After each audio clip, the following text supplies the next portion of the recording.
Bom dia, paz seja contigo.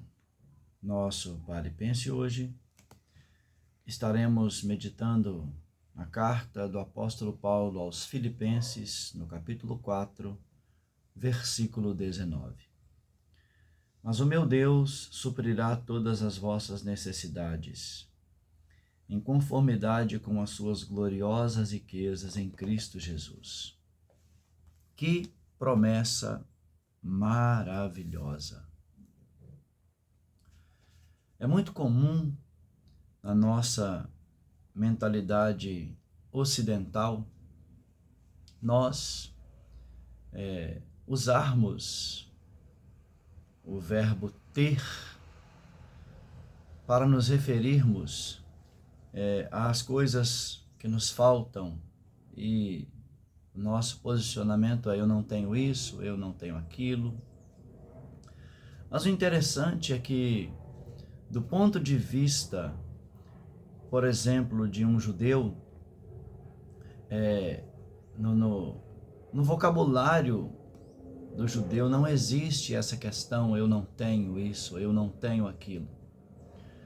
É como se esse verbo não existisse para eles. Quando o judeu ele tem falta de algo, ele não diz: eu não tenho isso, eu não tenho aquilo. Ele diz assim: existe para mim. Que pensamento fantástico!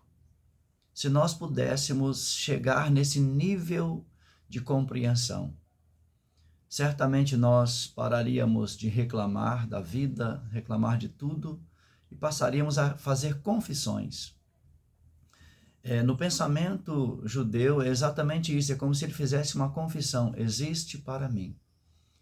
Existe para mim cura, existe para mim solução, existe para mim uma porta aberta, existe para mim solução para esse problema familiar, existe para mim.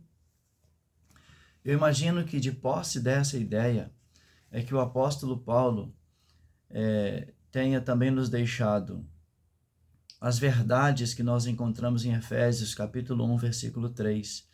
Bendito seja o Deus e Pai de nosso Senhor Jesus Cristo, que nos abençoou com todas as bênçãos espirituais nas regiões celestiais em Cristo Jesus.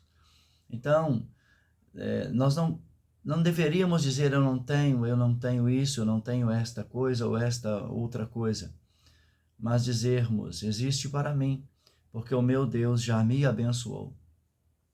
Existe para mim, porque eu já fui abençoado. E ainda dentro dessa ideia, o mesmo Paulo, em 2 Coríntios capítulo 1, no versículo de número 20, ele diz: pois, tantas quantas forem as promessas de Deus, todas têm em Cristo o sim. Então, paremos de reclamar e comecemos a confessar. Ao invés de dizermos: eu não tenho isso, eu não tenho aquilo, que nós possamos dizer: existe para mim. Existe para mim uma saída, existe para mim solução, existe para mim uma vitória, existe para mim o agir de Deus, existe para mim tudo que Deus conquistou em Cristo Jesus na cruz. Então, isso significa que nós não precisamos andar ansiosos, quando na verdade nós podemos entregar tudo ao Senhor do universo, dizendo: existe para mim, porque Ele suprirá todas as minhas necessidades em conformidade com as suas gloriosas riquezas em Cristo Jesus. Mais uma vez, paremos de reclamar e comecemos a confessar, dizendo: existe para mim. Deus te abençoe, tenha um excelente dia, paz seja contigo.